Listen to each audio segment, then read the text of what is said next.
खुलुमबाय आं किलिकां ब्रह्म बड'लेण्ड बुब्लिनि जानानै बयखौबो बरायना लाबाय। दिनै 22 सेप्तेम्बर 2024 नोंथांमोननो बड'लेण्ड बुब्लिया दिनैनि साना मानि थाखाय मिथिजायो एबा दिनैनि सानाव मा हाबाफारि फालिनाय जायो नोंथांमोननो फारि फारि बड'लेण्ड बुब्लिया फोरमायगोन। दिनैनि सानखौ नेशनेल डटार्स डे महरै फालिनाय जायो।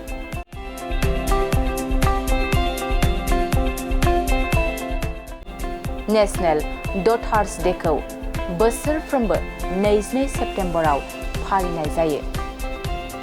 हायुङारि फिसाजो साना मोनसे गोसोखांहोग्रा महरै खामानि मावोदि हिन्जावसाफोरखौ गुबुन लामाफोरनि गेजेराव सोलोंथाइ, जिउनि रोंगौथि आरो गेलेमुफोराव बाहागो लानायजों लोगोसे समान खाबुफोर होनांगौ। भारतआव हायुङारि फिसाजो साननि रोदाखौ 2007 मायथाइयाव गिबि खेब नागिरना दिहुनदोंमोन आरो बे साननि थांखिया फिसाजोफोरनि मोगा-मोगि जानांनाय जेंनाफोरनि बादै सांग्रांथि लाबोनाय आरो आइजोफोरनि थाखाय समानथिखौ बांहोनायनि सान।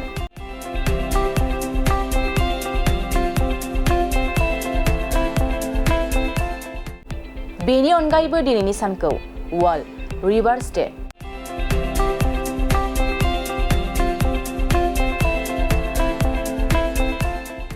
the first day of autumn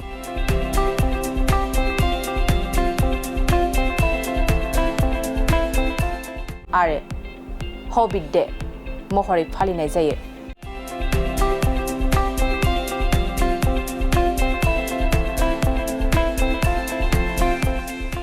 नोंथांमोननो Bodoland बुब्लिया दिनैनि सानाव मा हाबाफारिजों मिथिजायो आरो मा हाबाफारिखौ फालिनाय जायो फोरमायबाय। गोजोन्थों।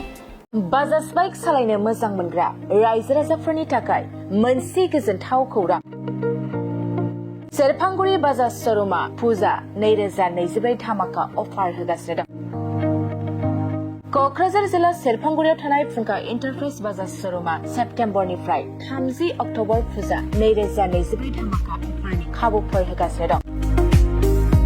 नोंथांमोना सेरफांगुरियाव थानाय फुंखा एन्टारप्राइज बाजाज श'रुमाव खुंफुंजानाय फुजा धामाका अफाराव फैनानै नोंथांनि लुबैनाय बाजाजनि बाइकखौ लांफैनो हागोन।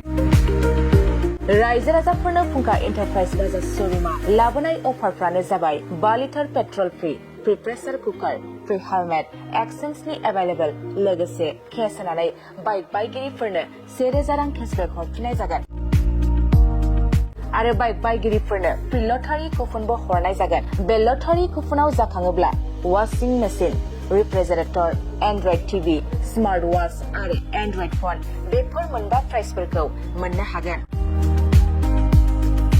नोंथाङा आबुङै मिथिबावनो थाखाय 6003817191 9101 598021 आरो 9101 547892 जानबुं नम्बराव खौरां लाहरनो हागोन।